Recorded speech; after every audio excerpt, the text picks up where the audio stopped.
Hello everyone, welcome back. In today's video, I'm going to show you how to create a simple dashboard in Obsidian step by step. So first of all, simply launch Obsidian. Then you just have to simply open that particular vault where you want to create your dashboard. You are going to see its information over here.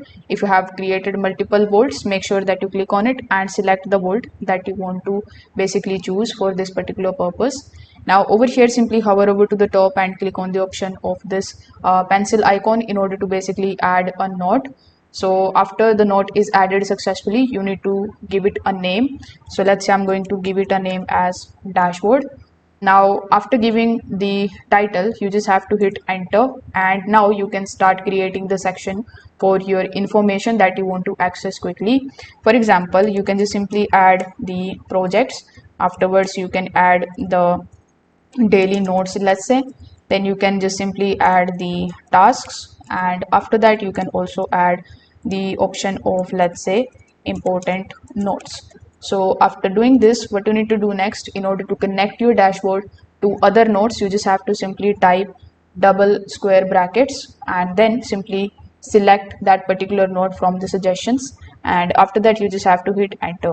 So currently I have only this particular node available, that's why it is not showing to me anything, but that's how you can basically add another nodes, and you can basically add it over here. You can also display the content directory on the dashboard. For that, you need to simply type the exclamation mark before the internal link, such as this particular thing which I'm going to show you over here. So it should be something like this. After doing this, Obsidian is going to embed that particular node inside the dashboard. Now for a more organized dashboard, you can also start adding the headings and the checklist items, and then you can arrange your links into those particular sections.